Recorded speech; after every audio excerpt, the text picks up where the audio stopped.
आज की वीडियो में हम लोग डिस्कस करेंगे एक्सरसाइज 3.3 के क्वेश्चन नंबर 1 को। तो क्वेश्चन नंबर 1 देखते हैं क्या। फॉर ए सेट, यहाँ पे ए सेट गिवन है, find the following relations in A. तो यहाँ पर नीचे ये पार्ट्स गिवन है रिलेशन ए सेट के, तो हमने इनको फाइंड आउट करना है। State the domain and range of each relation. अब जो ये गिवन रिलेशंस हैं हमने इनकी डोमेन एंड रेंज के बारे में भी बताना है। तो क्वेश्चन स्टार्ट करने से पहले हम रिलेशंस के बारे में जान लेते हैं कि रिलेशंस क्या है, डोमेन एंड रेंज क्या। तो रिलेशन को हम पहले समझ लेते हैं, रिलेशन क्या है। रिलेशन में हम क्या करेंगे, अगर हमारे पास दो सेट हों तो हमने क्या करना होता है, उसको पहले मल्टीप्लाई उन दोनों सेट्स को करवाना होता है। तो उनको मल्टीप्लाई करवाने का तरीका क्या है कि जैसे अब हमने ए क्रॉस बी किया है, तो सेट ए का जो फर्स्ट एलिमेंट होगा वो सेट बी के तमाम एलिमेंट्स के साथ पेयर बनाएगा। जैसे 1 एंड 3, फिर 1 एंड 4 आ गया। इसी तरह फिर सेट ए का जो दूसरा एलिमेंट है वो भी सेट बी के तमाम एलिमेंट्स के साथ क्या बनाएगा, पेयर बनाएगा। 2 ने 3 के साथ पेयर बनाया, फिर 2 ने 4 के साथ बनाया, तो ये इसके क्या आ गए, ऑर्डर पेयर।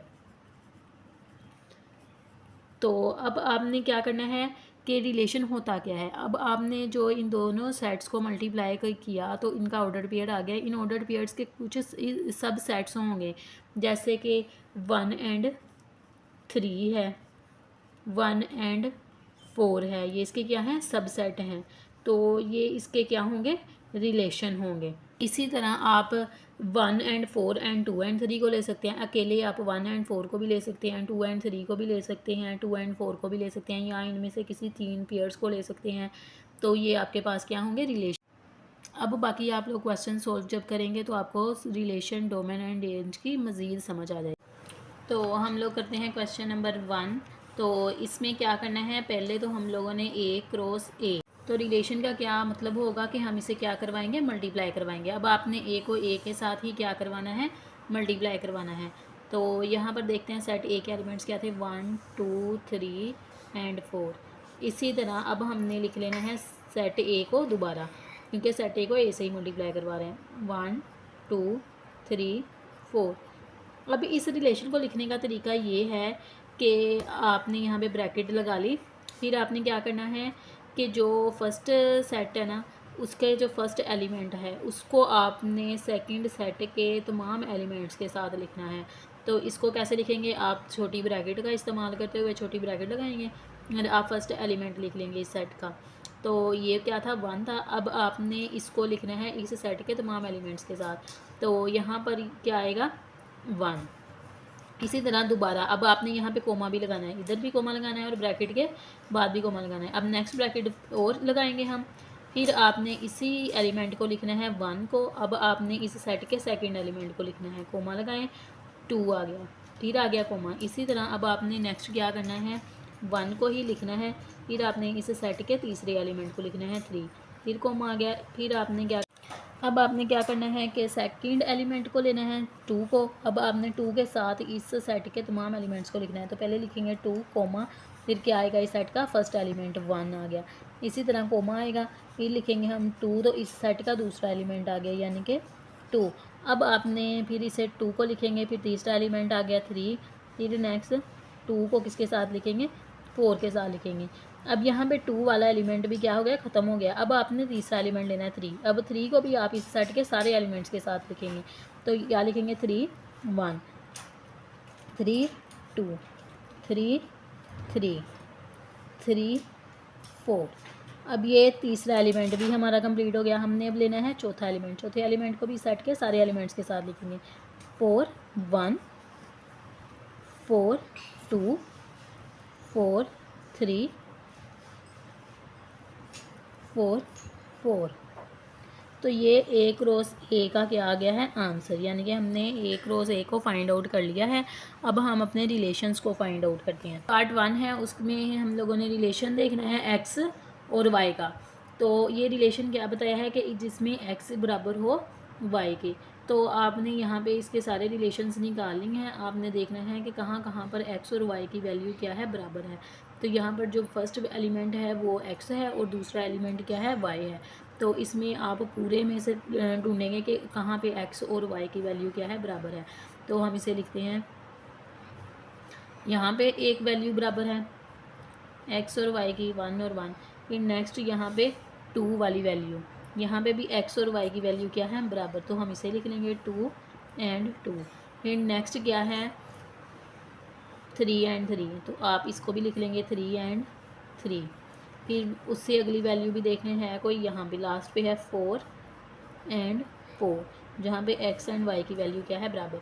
अब आपने इस रिलेशन की domain and range find out करनी है। तो डोमेन का कंसेप्ट देख लेते हैं, डोमेन क्या होती है। तो जो हमने ये रिलेशन फाइंड आउट किया है ना, इसमें जितने भी ये फर्स्ट वाले एलिमेंट्स होंगे इसके ये क्या होंगे, इसकी डोमेन। तो हम इसको कैसे लिखेंगे, 1 2 3 एंड 4, ये क्या इसकी आ गई डोमेन। अब ऐसे ही हमने रेंज फाइंड आउट करनी है। तो रेंज क्या होगी, जो इस रिलेशन को हमने निकाला है इसके जो सेकंड एलिमेंट होंगे ना ये वाले, ये क्या होंगे सारे रेंज में आएंगे। तो इसको हम कैसे लिखेंगे, 1 2 3 एंड 4, ये दोनों सेट तकरीबन सेम ही आए हैं, डोमेन और रेंज। अब जो सेकंड रिलेशन आया है उसमें क्या है कि हमने एक्स एंड वाई की वो देखनी है वैल्यूज़, जिनको हम अगर सम करें तो वो किसके इक्वल आए, 5 के इक्वल आए। तो यहाँ पर हम लोग देखते हैं अपनी वैल्यूज़ में से कौन सी ऐसी वैल्यूज़ हैं कि जिनको हम सम करें एक्स एंड वाई और वो किसके इक्वल आए, 5 के इक्वल आए। तो यहाँ पर जो फर्स्ट है वो क्या है, 1 एंड 1। अगर आप इन दोनों को जमा करें, इन दोनों का आप सम लें तो ये किसके इक्वल आता है, 2 के इक्वल। तो इसका मतलब है ये इस रिलेशन में नहीं आएगी। इसी तरह अगर आप दूसरी वाली वैल्यू देखें, ये किसके इक्वल आ रहा है, 3 के इक्वल आ रहा है। अगर आप इन दोनों का सम लें तो ये भी इसमें शामिल नहीं होगा। नेक्स्ट वाली वैल्यू देखें, 1 एंड 3 है, इन दोनों का सम लें तो ये किसके इक्वल आ रहा है, 4 के इक्वल। तो ये भी 5 के इक्वल नहीं है, तो इसका मतलब है ये वाला भी इसमें शामिल नहीं होगा। नेक्स्ट क्या है, 1 एंड 4, अगर आप इन दोनों को ऐड करें तो ये किसके इक्वल आ रहा है, 5 के इक्वल। तो इसका मतलब है हम इसको लिखेंगे, ये इसमें शामिल होगा। इसी तरह आपने बाकियों में भी देखना है कि कौन से वाले ऐसे दो एलिमेंट्स हैं जिनको हम लोग जमा करें तो वो किसके इक्वल आए, 5 के इक्वल आए। तो यहाँ पर ये वाली वैल्यू 2 एंड 3 ये भी इसमें आ रही है। फिर इसी तरह 3 एंड 2 वाली भी इसमें आ रही है। फिर नेक्स्ट इसमें 4 एंड 1 वाली भी आ रही है। तो इसको लिखते हैं हम लोग। तो इसमें कौन कौन से एलिमेंट्स आएंगे, 1 and 4, 2 and 3, 3 and 2 and next क्या आएगा, 4 एंड 1। तो ये वाले एलिमेंट इसमें आएंगे, जो इस क्या प्रूव करवा रहे हैं कि अगर हम इनको ऐड करें तो वो किसके इक्वल आ रहा है, 5 के इक्वल आ रहा है। तो अब इसकी डोमेन लिखते हैं।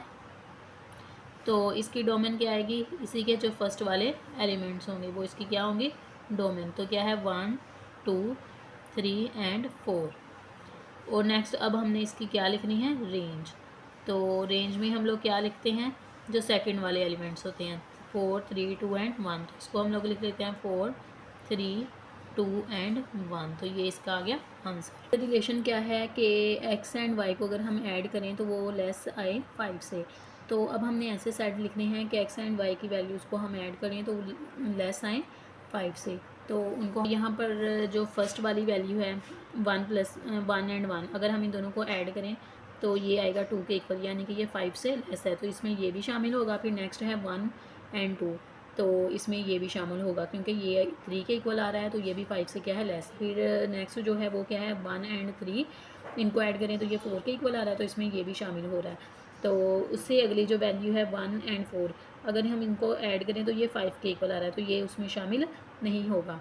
अब आप लोगों ने इसमें पूरे में देखना है कि एक्स एंड वाई के कौन से वो पेयर्स हैं जिनको हम ऐड करें तो उनकी वैल्यू क्या आए, 5 से कम। तो यहाँ पर मैंने लिख लिए हैं वो वाले पेयर्स जिनमें एक्स एंड वाई को हम लोग ऐड करें तो वो किससे कम आए, 5 से कम आए। तो अब हम इसकी डोमेन फाइंड आउट कर लेते हैं। यहाँ पर देखिए 1 1 एंड 1 3 टाइम आया है, तो इसका मतलब है हम इसको जस्ट 1 टाइम लिखेंगे, 1। फिर नेक्स्ट 2 जो है वो 2 टाइम आया है, 2 एंड 2, तो इसको भी हम सिंगल टाइम लिख लेंगे। फिर 3 को हम लोग एक दफ़ा ही आया है, इसको एक दफ़ा ही लिखेंगे। रेंज, तो रेंज हम लास्ट वाली वैल्यूज़ को देखेंगे, 1 2 3 1 2 एंड 1। तो इसको भी हम लोग 1 को भी एक दफ़ा लिख लेंगे, 2 को भी एक दफ़ा लिख लेंगे एंड 3 को भी एक दफ़ा लिख लेंगे। तो ये इसकी ये आ गई रेंज। और द रिलेशन क्या है कि हमने एक्स एंड वाई के वो वाले पेयर्स लेने हैं जिसमें हम उन दोनों को ऐड करें तो वो ग्रेटर किससे आए, 5 से आए। तो इसको भी हम लोग देखते हैं, वो वाले पेयर्स लेने हैं जिनको हम ऐड करें और वो ग्रेटर आए 5 से। तो ये फर्स्ट वाला बिल्कुल नहीं आएगा क्योंकि ये 2 के इक्वल आ रहा है। इसी तरह ये थर्ड वाला, सेकंड वाला भी नहीं आएगा, थर्ड वाला भी नहीं आएगा, फोर्थ वाला 1 एंड 4 है, अगर इनको ऐड करें तो ये 5 के इक्वल आ रहा है, लेकिन हमें 5 से ग्रेटर चाहिए, तो ये भी नहीं इसमें आएगा। फिर नेक्स्ट ये वाली वैल्यू भी नहीं आएगी क्योंकि ये 3 के इक्वल आ रही है, ये 4 के इक्वल आ रही है, ये भी नहीं इसमें आएगी क्योंकि ये 5 के इक्वल आ रही है, तो हमें 5 से ग्रेटर चाहिए। नेक्स्ट क्या है 2 एंड 4, इनको अगर आप ऐड करें तो ये किसके इक्वल आ रहा है, 6 के इक्वल आ रहा है, तो इसका मतलब है 2 एंड 4 वाला पेयर उसमें आएगा।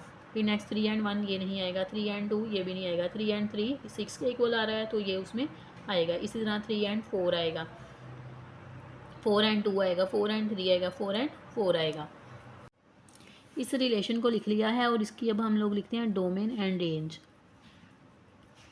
तो डोमेन इसकी क्या आएगी, फर्स्ट वाले सारे एलिमेंट्स 2 3 3 4 4 एंड 4, तो जो रिपीट हो रहे हैं उनको हम जस्ट सिंगल टाइम लिख लेंगे 2 3 4। फिर इसी तरह अब हम इसकी रेंज लिखेंगे, तो रेंज में हम कौन से लिखेंगे, सेकंड वाले एलिमेंट 4 3 4 2 3 4। तो इसमें भी हम लोग क्या करेंगे कि जो रिपीट हो रहे हैं उनको सिंगल टाइम ही लिख लेंगे। तो पहले हम स्मॉल को लिख लेते हैं 2 3 एंड 4, तो ये इसकी आ गई रेंज।